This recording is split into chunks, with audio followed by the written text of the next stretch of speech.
तो कोई भाषा नहीं होती है जो प्रेम के बारे में कुछ कहा जाए।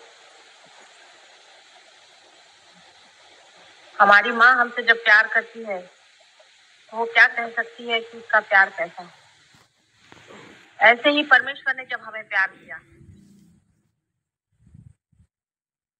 जब उसने सारी सृष्टि की रचना की है, तब उनके पास भी कोई शब्द नहीं थे कहने के। मनुष्य ही जब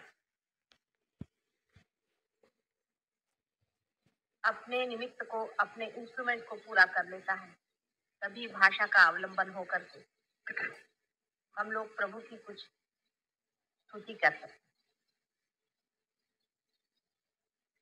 आज के लिए कोई विशेष विषय या सब्जेक्ट इन लोगों ने मुझसे बताया नहीं, क्योंकि 3 दिनों में पूरी बात कहने की है। आज उत्पत्ति पे मैं कुछ कहूँ। मेरा जो कुछ कहना है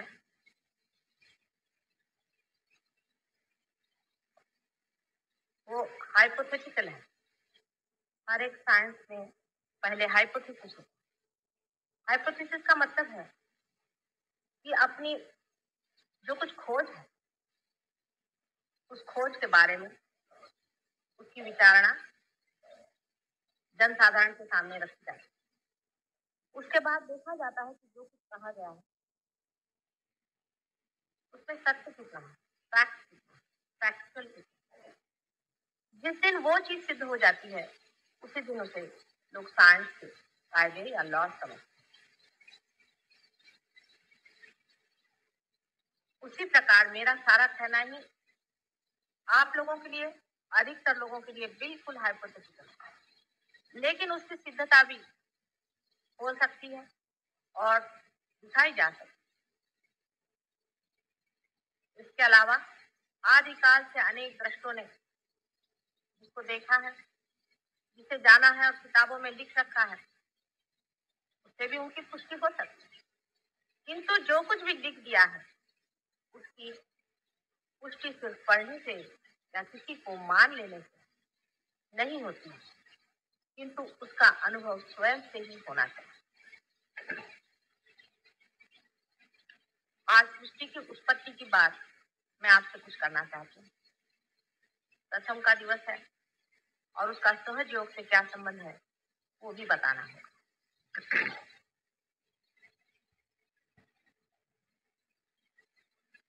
ब्रह्म के बारे में कहा जाता है कि वो आदि और अंत से परे नित्य है। जिसे हम चैतन्य समझते हैं, जिसे हम चैतन्य शक्ति समझते हैं, उससे ब्रह्म का स्वरूप अलग है। चैतन्य शक्ति उसी ब्रह्म का एक अंग है। ब्रह्म माने जो कुछ भी है सब कुछ ब्रह्म है। जैसे एक बीज ही सब कुछ पेड़ होता है, जैसे एक ही बीज में से पूरा पेड़ की पेड़ और अनेक अनंत पेड़ निकलते रहते हैं और फिर से वही पेड़ जाकर बीज में खत्म हो जाता है, उसी प्रकार ब्रह्म अनेक प्रकार विकारों में प्रादुर्भावित होता है, मैनिफेस्टेशन होता है और अंत में फिर वही बीज बन जाता है और फिर बीज से अनेकानेक अनेकानेक अनंत विश्व उत्पन्न होते हैं। जैसे कि एक पेड़ का बीज होता है, ऐसे ही ब्रह्म का भी बीज समझ लीजिए, जिसे हम ब्रह्म बीज कहें। हर एक बीज की अपनी सृजन शक्ति होती है। हर एक बीज सृजनात्मक होता है। इसी प्रकार ब्रह्म की जो सृजन शक्ति है वही ब्रह्म और उनकी ब्रह्म शक्ति के नाम से जाना जाता है।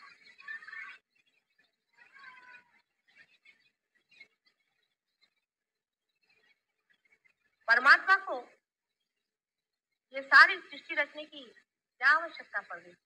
जब वो संपूर्ण, मनुष्य कितना भी संपूर्ण हो जाए, जब तक उसका एक बच्चा नहीं हो जाता उसे आनंद नहीं आता।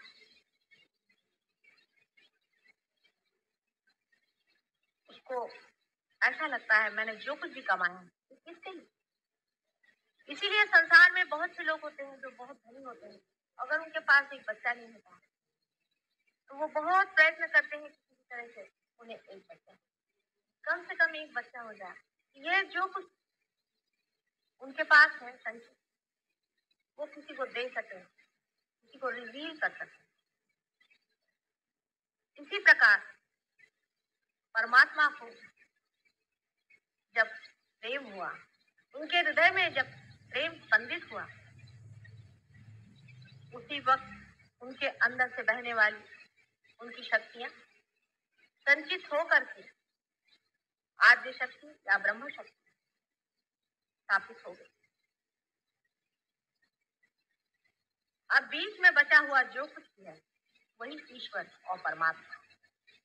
इसके लिए साइंस वाले मुझसे बार बार ये कहते हैं कि हम ईश्वर को नहीं मानते। आप ईश्वर को न माने, लेकिन अपने हृदय को अगर मानते हैं, इस हृदय में जो स्पंदित है वो क्या है? इस हृदय में जो स्पंदित है वही ईश्वर, जो परमात्मा है, वही आत्मा स्वरूप हमारे अंदर हृदय में स्पंदित है और हर समय हमारा साक्षी, हमारे हर एक कार्य का वो साक्षी और हर एक चीज वो देखता है। वही आत्मा है, उसी को लोग स्पिरिट कहते हैं, स्पिरिचुअल कहते हैं, उसी को लोग सोल, जीवात्मा, जब वो जीव धारणा करता है तो जीवात्मा आदि शब्दों से जानते हैं। ये जो अपने हृदय में बसा हुआ एक साक्षी स्वरूप परमात्मा है, उसकी शक्ति जो शुरुआत में आद्या शक्ति,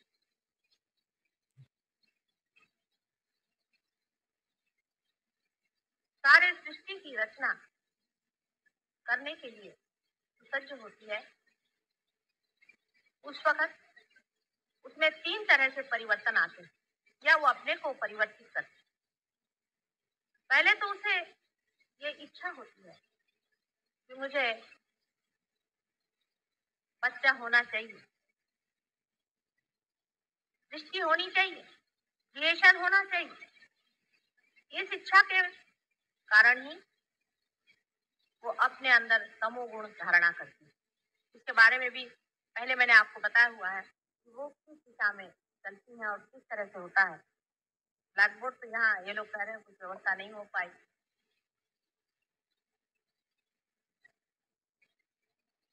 पहले जो इच्छा की जाती है, इच्छा करना आवश्यक, उसी से तमोगुण का वलय तैयार है।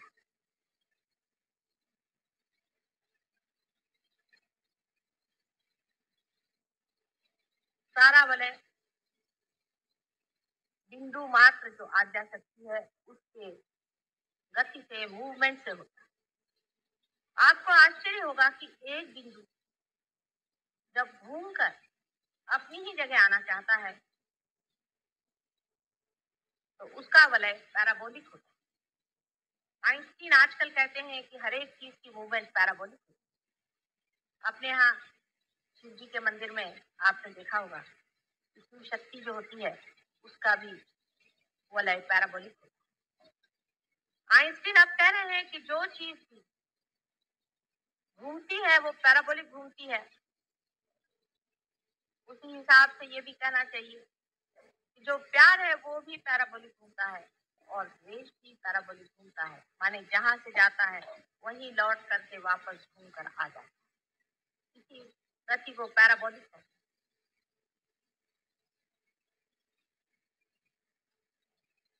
इसी प्रकार से पहले वलय के आकार को हम कह सकते हैं कि जिसने तमोगुण की रचना संसार में, जैसे एक पंखे में 3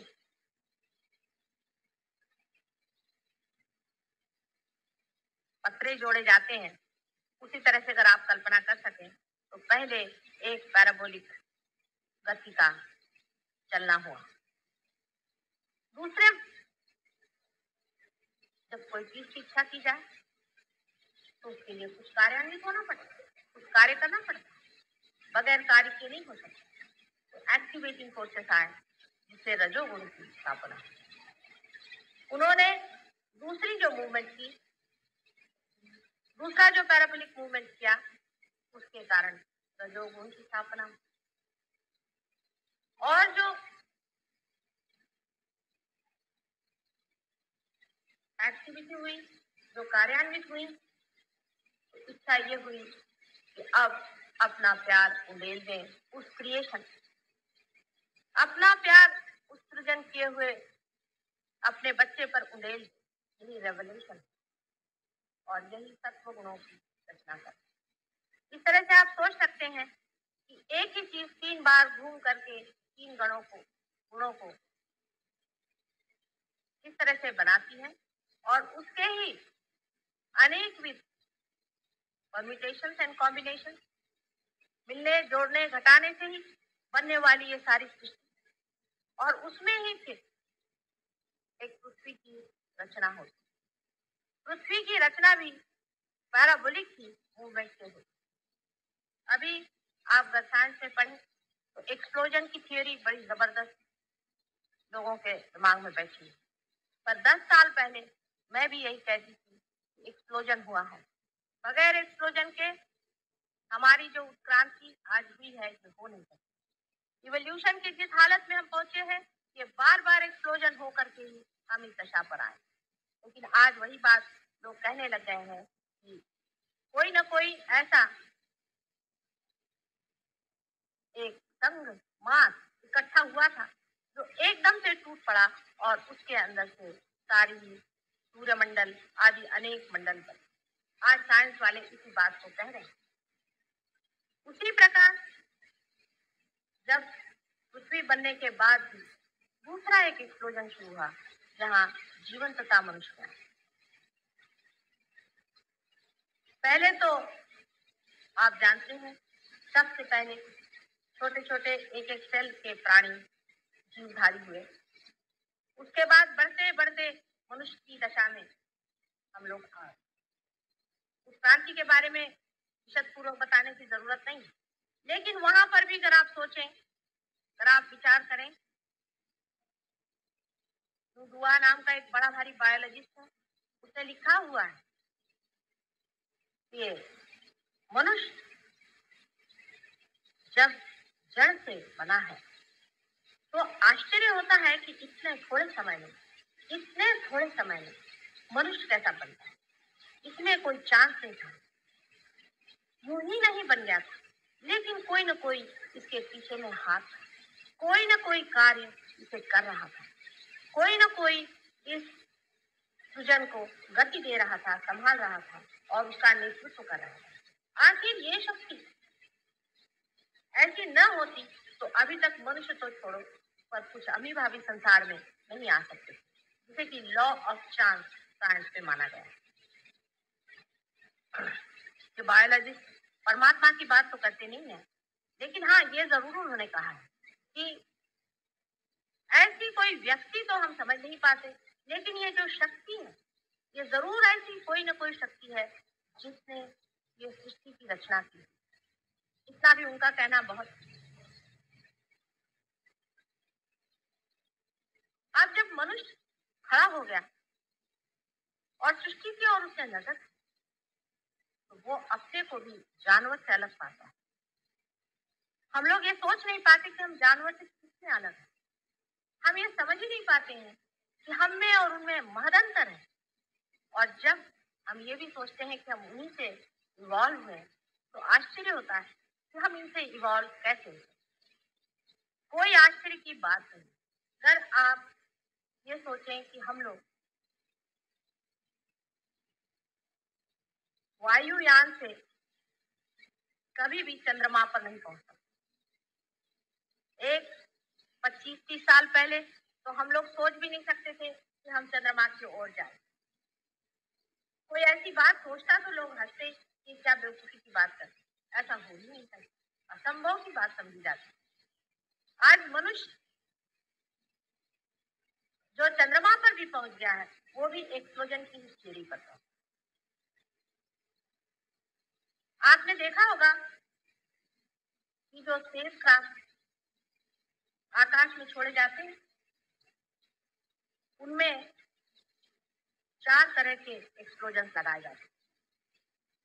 पहले एक्सप्लोजन से वो कुछ हद तक चले जाते हैं, समझ लीजिए उनकी गतिगत 10,000 मील होती हो, तो दूसरे एक्सप्लोजन से उसके 10 गुना उसकी गति कर देते, तीसरे एक्सप्लोजन से उसकी 10 गुना गति हो जाती है और चौथे एक्सप्लोजन से फिर 10 गुना हो जाती है। अगर एक्सप्लोजन बीच में न हो तो एक ही गति से वो कभी भी चंद्रमा पे नहीं पहुंच सकता।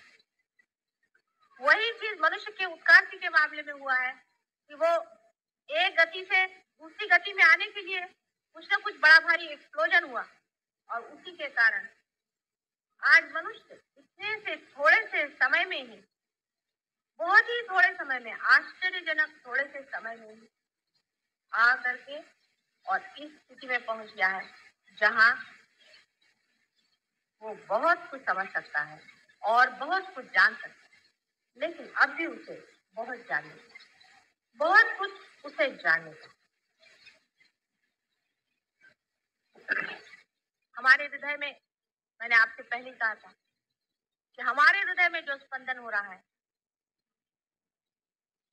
ये कौन सी शक्ति के मारे हो रहा है, ये अगर आप डॉक्टर से पूछें, बड़े पढ़े लिखे डॉक्टर से पूछें, तो आपको इसका उत्तर सिर्फ एक ही देंगे।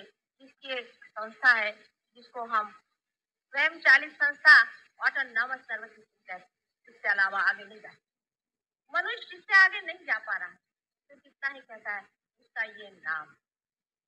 अगर हम कल कहें कि हमारे देश की राज्य व्यवस्था कैसे हो रही है तो हम सिर्फ नाम दे दें कि इसमें एक गवर्नमेंट ऑफ इंडिया नाम की संस्था है और वो ये कार्य कर रही है, तो ये कोई बड़ा साइंटिफिक जवाब तो नहीं है, क्योंकि वो संस्था क्या है, वो कैसे कार्यान्वित, वो कैसे चल रही है, इसके बारे में तो कुछ जाना ही नहीं। फिर आपने सिर्फ नाम देने से सबका तो मुंह ही बंद कर दिया। सिर्फ नाम देने के लिए ही तो सारे साइंस की उत्पत्ति, किंतु ये बताने के लिए ये शक्ति, ये सृष्टि, ये सृजन, ये सब क्यों, कहाँ, कैसे, लेकिन साइंस वहां तक शायद नहीं पहुंच पाए या न पहुंच पाए। आप लोग पहुंच सकते। साइंस की दृष्टि अत्यंत एनालिटिकल है, केंद्रीकरण है। यानी आप जानते हैं कि एक हाथ के लिए एक डॉक्टर होता है, दूसरे हाथ के लिए दूसरा डॉक्टर। संपूर्ण समग्र ज्ञान साइंस में आना बहुत, जैसे कि एक पेड़ में बहुत से फूल खिले हुए हैं और हर एक फूल को देख रहा हूँ और उसके बारे में जांच पड़ताल कर रहा हूँ, और कोई कह रहा है कि इसका रंग पीला होता है, कोई कह रहा है नीला होता है, लेकिन कोई अगर उस चैतन्य में या उस रस में जिससे कि सारी ही सृष्टि उस पेड़ की हुई है उतर सके, तो वो बता सकता है। जबकि वो स्रोत पे पहुंच जाए, सोर्स पे पहुंच जाए, तो वो बता सकता है इसकी सृष्टि कैसी, ये अलग अलग फूल क्यों हैं, इनके अलग अलग रंग क्यों हैं, ये पत्तियां अलग अलग क्यों हैं, क्योंकि आपने उसका जड़ पकड़ा।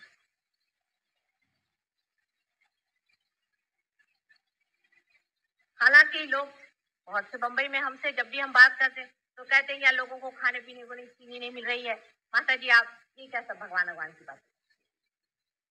ऐसा भी लोगों को कहना सही है।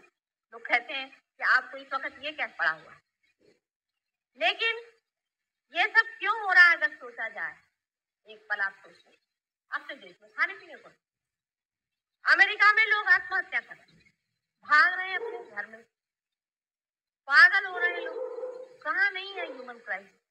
सारे संसार में आप किसी से भी बातें करें तो ऐसा लगेगा कि इससे पहाड़ की बात, चाहे उनके पास खाने पीने को हो, चाहे उनके पास बाल बच्चे हो, चाहे ना, संसार में कहीं भी कोई एक दिन सुखी क्यों तो नहीं दिखाई देता। अगर यही बात है कि सिर्फ खाने पीने ही से आप सुखी होने वाले हैं, तो जो लोग अत्यंत सुखी इस मामले में हैं वो भी मुझे कभी सुखी नहीं, क्या वजह है वो भी मानो टूटे हुए चले जा रहे हैं, खत्म हुए से चले जा रहे हैं। इसका कारण यही है कि जो पेड़ अत्यंत बाहर बढ़ जाए और विशाल हो जाए बाहर और अपने स्रोत पे जाकर न बैठे, अपने स्रोत को न पकड़े, अपने सोर्स को न पकड़े, वो पेड़ जरूरी है। जहां से हमें सारी शक्तियां मिल रही हैं, जहां से हम शक्ति पा करके और शक्तिशाली हो सकते हैं, उसी की अगर हम खोजने लगा है तो जरूरी है कि हम एक एक व्यक्ति टूटेगा, एक एक देश टूटेगा, एक एक संसार का कण कण टूट जाएगा, क्योंकि जो इंटीग्रेटिंग, जो बांधने वाली, जो सृजन करने वाली, जो शक्ति देने वाली, एनर्जी गिविंग वाइटैलिटी, जो स्वयं चैतन्य है, उसका जब तक हम लोग पता नहीं लगाएंगे तब तक हम चैतन्य रहित हो जाएंगे, मृत हो जाएंगे, सारे संसार का संहार है। इसलिए अब आप समझ सकते हैं कि कितना आवश्यक है उस चीज का हम पता लगाएं, उस शक्ति का हम पता चला जो हमारे हृदय में धक धक धक चल रही और हमारे ऊपर में आवाहन है इस चीज का, चैलेंज है कि जानो ये क्या है। रात दिन धक धक धक धक तुम्हारे हृदय में चल रही हूँ, तुम्हारा वचन चला रही हूँ, तुम्हारा श्वसन चला रही हूँ। तो इसे जान लीजिए कि ये चीज क्या है। अगर इसे जाना नहीं तो सारा की सारी परमात्मा की सृष्टि रचना सारी की सारी खत्म हो जाएगी और इसकी दारोमदार, इसकी जिम्मेदारी, इसकी रिस्पॉन्सिबिलिटी हर एक मानव ही ऐसा है जो कि आज सृष्टि की स्टेज पर खड़ा हुआ। आज मानव में ही वो शक्ति खेल रही है जिसे वो जान सकता है। क्या कुत्ते बिल्ली से समझे? मैं क्या कुत्ते बिल्लियों से जाकर के कहूँ या जंगलों में पेड़ों से जाकर के कहूँ कि भाई तुम अपनी शक्ति जानो? मुझे तो आप ही लोगों को बताना है बार बार कि जिस शक्ति के सहारे आज आप चल रहे हैं उसे जरूर जानिए और उसका परिणाम, न जानने का परिणाम आप कहीं भी मनुष्य को शांति, जंगल में चला जाए, घर से भाग जाए, दुनिया छोड़ दे, लेकिन उसे शांति नहीं, उसे आनंद नहीं है, उसकी शक्ति नहीं हो रही, घबरा रहा है। वजह क्या?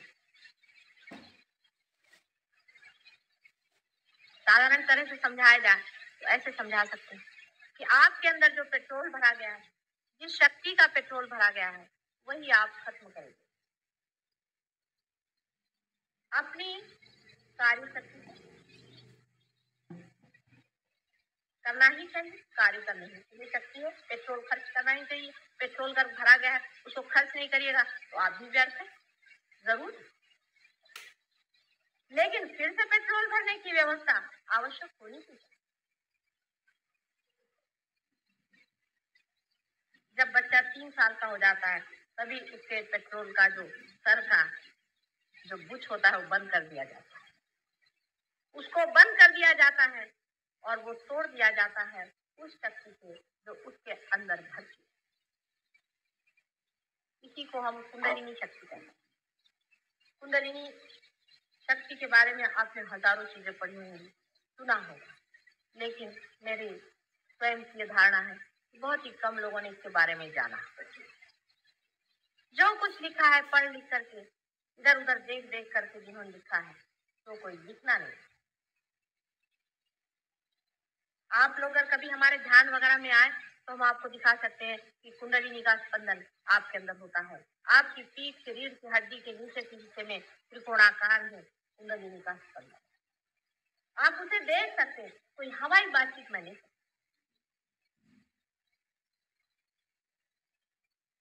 उसका स्पंदन, उसका उठना और चढ़ना आप अपने हाथ से देख सकते हैं।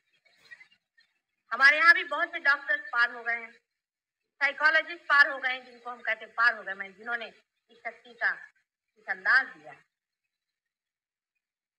वे लोग इस बात को मान, लेकिन उनकी बात कौन सुनता है, मेरी बात कौन सुनता है? पता नहीं 10 साल बाद, शायद 10 साल बाद अगर अमेरिका की बात आएगी तो हम लोग सुनेंगे। क्यों क्योंकि हम विश्वास ही नहीं कर सकते कि ऐसा कोई कर सकता है और एक साधारण गृहिणी ऐसा कार्य कैसे कर सकती। वास्तविक बचपन से ही मैं कुंडलिनी देखती थी और इसके बारे में सब कुछ जानती थी, लेकिन मैं ये नहीं समझ पाती थी कि मनुष्य का क्या सोचता, मनुष्य ऐसा क्यों है, मनुष्य नाटक देखते देखते ऐसा क्यों सोचता है कि वही शिवाजी महाराज, वो नाटक खेल रहा है, ये क्यों भूला हुआ। छोटे बच्चे हैं, कोई खेल रखते तो खेलते हैं, उसके बाद सब फेंकते, कोई भी उस खेल से चिपकते, और हम लोग किसी खेल को ऐसा समझते कि वो हमारा ही खेल है। छोटे बच्चे भी मकान बनाते छोड़ देते, उसके बाद कुछ और इकट्ठा लेते उसको छोड़ देते। मेरे ध्यान में बच्चे आते हैं, उनसे पूछते हैं, माता जी आप डॉक्टर डॉक्टर क्यों खेल रहे हैं। वो सोचते हैं सारा संसार खेल है, फिर बड़े होने पर हम क्यों इसे सोचते हैं कि ये खेल है। इतनी सीरियस होने की कौन सी बात, बड़ी अजीब सी बात है। बहुत दिनों से मैं मजाक बताती हूँ कि कुछ लोग ट्रेन से जा रहे थे, अपने सर पे उन्होंने बोझा उठा लिया, तो किसी के समझ नहीं आया, उन्होंने कहा साहब आप ये क्या कर रहे हैं। उन्होंने कहा कि साहब मैं तो ट्रेन का बोझा जो है वो हल्का कर रहा हूँ। बड़ा सीरियसली कहा उन्होंने। ऐसे ही हम लोग करें, वास्तविक हमारा कार्य कुछ भी नहीं, हमें कुछ करने का नहीं है। जैसे ये माइक है, इसे कुछ नहीं करने का है, सिर्फ मेरी जो वाणी है आप तक पहुंचाना है।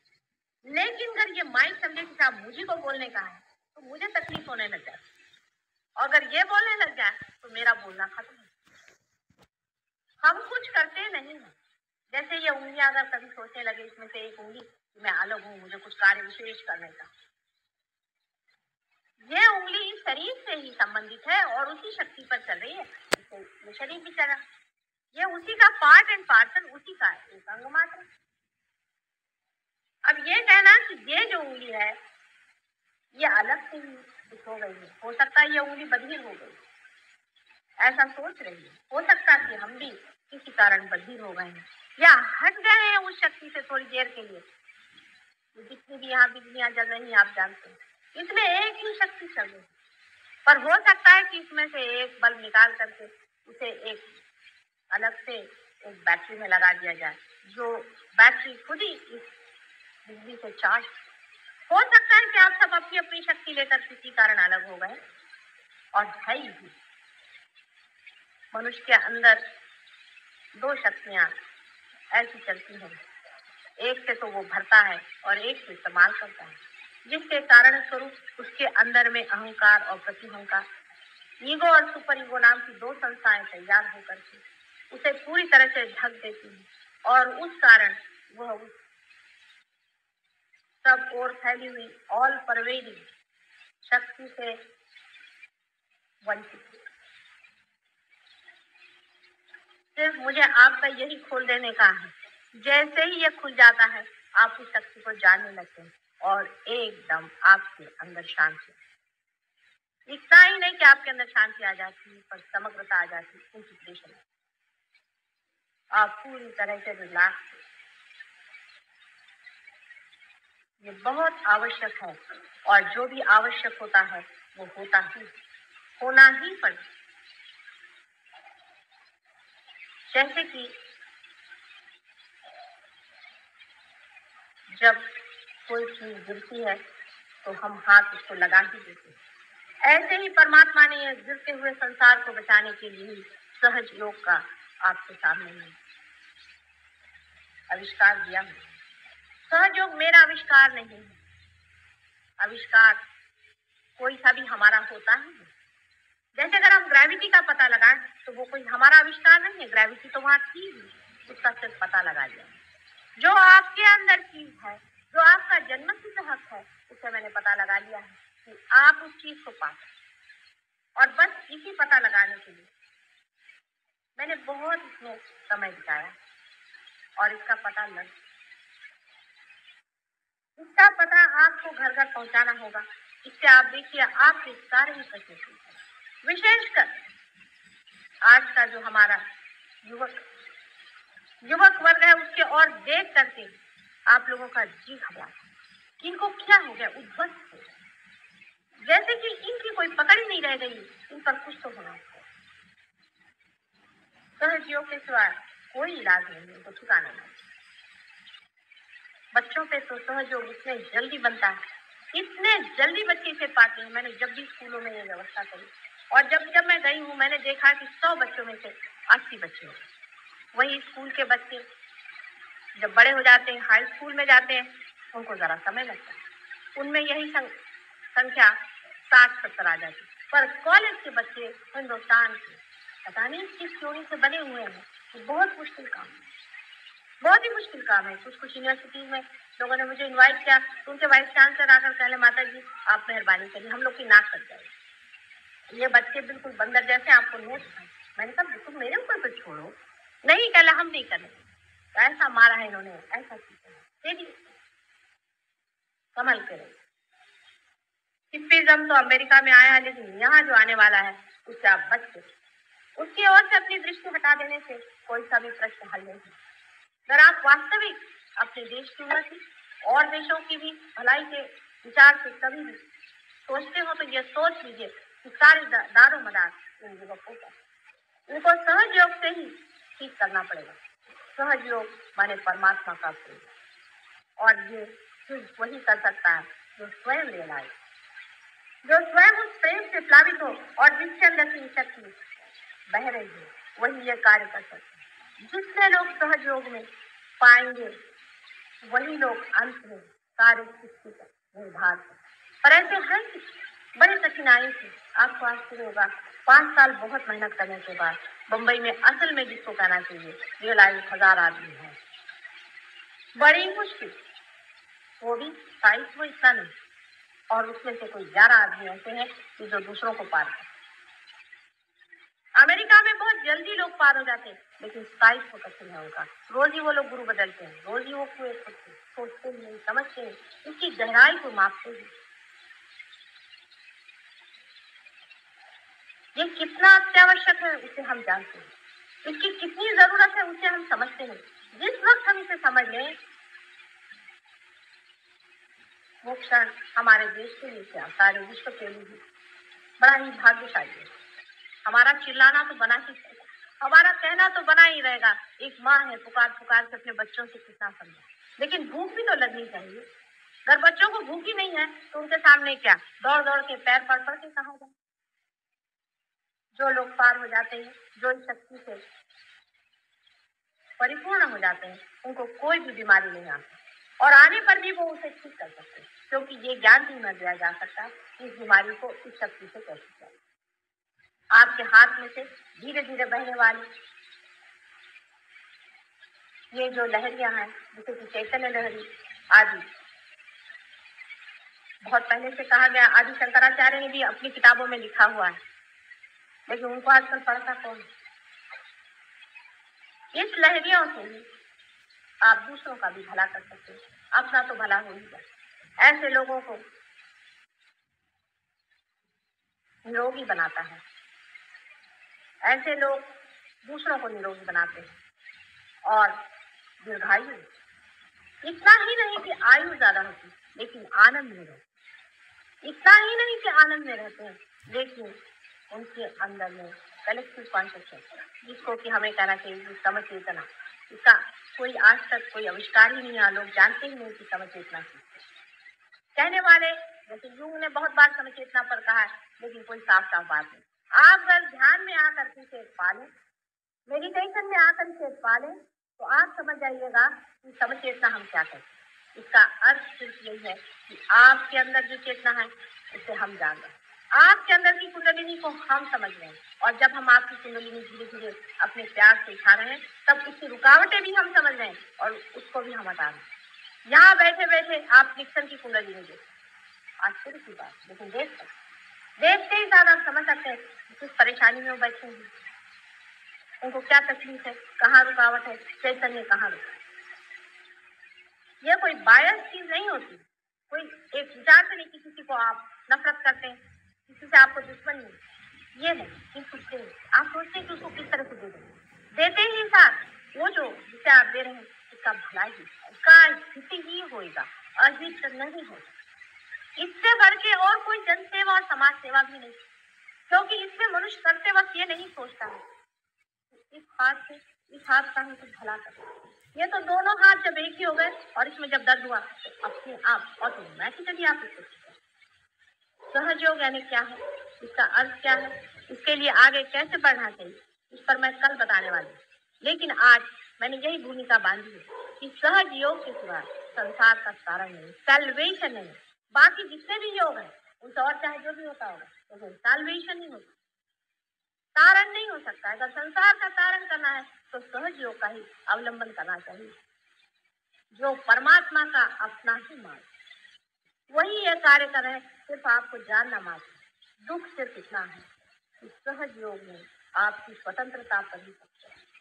अगर आप इसको पूरी तरह से सोच विचार से अंदर की आत्मिकता अंदर की प्यार से नहीं चाहेंगे ये काम नहीं।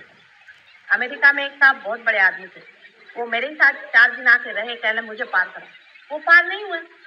वो बहुत परेशान कि साधारण गृहणियां वो पार हो रहे हैं, हम पार नहीं हो रहे, क्या बात है, हम क्यों नहीं पार हो रहे। तो मैंने उनसे कहा कि आप नहीं पार हो रहे, इसका कारण मैं नहीं हूँ, इसका कारण आप।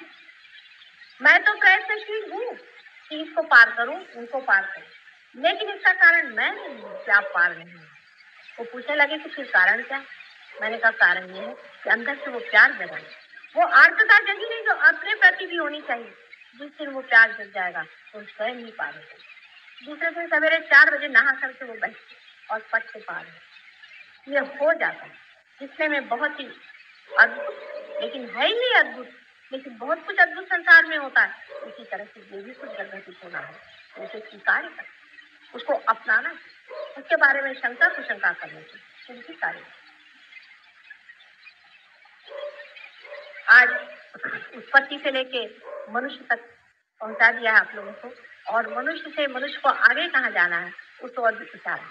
लेकिन हमारे इशारे करने से भी और कहने से भी कार्य नहीं होगा। आपके अंदर ये मांग है या नहीं, आप इसे चाहते हैं या नहीं, आप अपनी शांति को पूरी तरह से चाहते हैं या अभी भी कहीं जड़ता में ही फंसे। इस पर बहुत कुछ लिखा है। कल सहयोग माने क्या, सहयोग से कैसे प्राप्ति होती है, आदि विषयों पर मैं आपके सामने विस्तार पूर्वक कहूँगी। आज सबका विचार ये भी था कि ध्यान करे बगैर तो कुछ माता जी के भाषण में अर्थ नहीं, और सच बात, ध्यान तो होना ही। जिन लोगों को ध्यान में जाना है और इसे प्राप्त करना हो वो लोग रुक जाए, थोड़ी देर में ध्यान भी होगा, और ध्यान के बाद हम देखेंगे कि कितने लोग कुछ पा सकते हैं। कल सवेरे इन लोगों ने ध्यान का 9:30 बजे प्रोग्राम रखा है, वो भी आप लोग अटेंड करें। जो लोग आज पार हो जाएंगे वो भी, और नहीं होंगे वो भी, क्योंकि परमात्मा के लिए थोड़ा समय देना चाहिए। हम तो परमात्मा के लिए समय ही नहीं जोड़ पाते। हमारे पास सारे संसार के लिए, सिनेमा में जाएंगे 3 घंटे बैठे, लेकिन परमात्मा के लिए हम कितने घंटे देते हैं। हाँ, वही टाइम देते हैं जिसमें कि हम कुछ कर रहे हैं, या तो पूजा करें या उसको याद करें, उससे कोई फायदा नहीं। पहले आपका कनेक्शन तो लगने दीजिए। आपका कनेक्शन ही लगा नहीं है, बगैर कनेक्शन लगाए हुए आप किसे याद करें और किसी के बुला रहे हैं। आप लोगों में से जो भी ध्यान में जाना चाहें वो थोड़ी देर के लिए रुक जाओ, लेकिन जिनको नहीं जाना हो वो अभी पहले चले जाओ। दूसरों को डिस्टर्ब करना नहीं चाहिए ध्यान से हम, क्योंकि जो दूसरे बैठे वो वो परमात्मा के खोजने वाले, उनकी इज्जत करें। और बाद में ध्यान में उसकी जाना नहीं होगा, करीबन ध्यान को भी 20-25 मिनट लग जाएंगे। ध्यान में हम देखेंगे, और जिनको जाना हो वो अभी चले जाओ। रियलाइज लो कैसे, जरा मागे बसले तर जास्त फायदा होईल, मध्ये बसू नका।